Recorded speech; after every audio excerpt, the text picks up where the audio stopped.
Raspberry Pi Pico and Arduino are legit tools when it comes to reliably operating projects, be that a simple switch, motor, or sensor. These can even be combined into systems to do various creative and complex projects or even higher level AI tasks. But will you choose Raspberry Pi Pico or Arduino for your next project?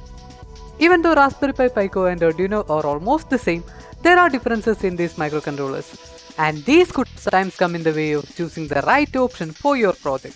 Don't worry guys, you will definitely find the answer to your question in this video. Let's see how each of these differ at some very basic features like ease of use, reliability, cost, and other factors. And if you have used both, let us know in the comments which one do you prefer and why. First, the pin layout and design. With a new 40-pin DIP style PCB, the Raspberry Pi Pico has a completely new form factor than all the previous Raspberry Pis. These pins are neatly branched down the perimeter of the board with spaced cancellation for easy soldering to carrier boards. When considering Arduino boards like Micro and Nano, the DIP style is surely not something new, but it's a more convenient style compared to Arduino Uno layouts and other Raspberry Pi setups. The chipset. The older version of Arduino boards had Atmel chips such as Atmega 328P. The modern boards now feature ARM CPUs. While ARM is new and more powerful than Atmega 328P, the chip is actually quite reliable for projects and they are still being used in various awesome projects. The RP2040 in a Raspberry Pi Pico is certainly better than an average microcontroller.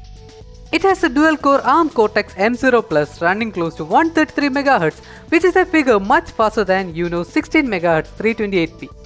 It also excels in SRAM with 264 KB, that is way more than Uno's 2 KB. Now, about coding. All of us are familiar with Arduino IDE so much so that most of the alternatives lay hidden in the shadows cast by the towering IDE. Arduino IDE has bettered itself over the years with much needed feature upgrades like multiple board management and provisions to search and install libraries of packages as well. Arduino Create is the same but a cloud version of IDE and is mostly used for IoT projects. The Raspberry Pi Pico, on the other hand, officially supports two languages, C and MicroPython. MicroPython is suggested for beginners, whereas C++ is best suited for advanced users.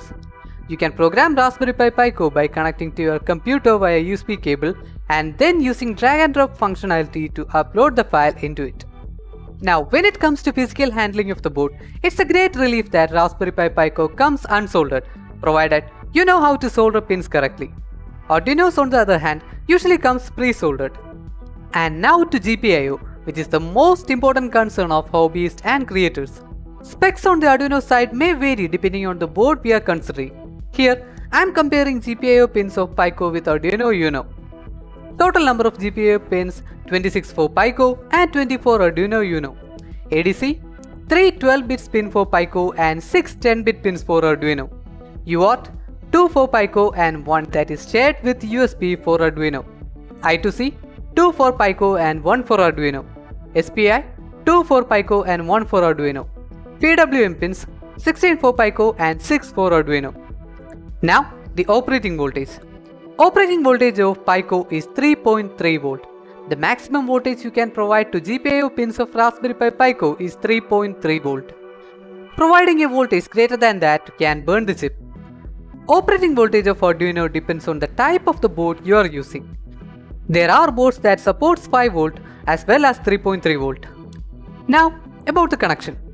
Pico has a USB micro B connector which can be used to connect to PC. In the case of Arduino, the type of USB depends on the type of board you are using. There are boards that uses USB Type B, Type B Mini, Type A Mini, etc. Now that you know everything about Pico, you can choose whether to buy Raspberry Pi Pico or Arduino. As I mentioned in the beginning, a real winner is a matter of your personal preference and ease of use. And of course, it depends on the project you are working with. But if you ask me, with a $4 price, plenty of controllers and great documentation, the Raspberry Pi Pico could easily help you to get started with projects in much lesser time and effort. It is also possible to program your Raspberry Pi Pico using Arduino IDE. If you want, you can check out this video where we explain everything from scratch. That means workflows based on C, C++ could also find it easier to use it as well.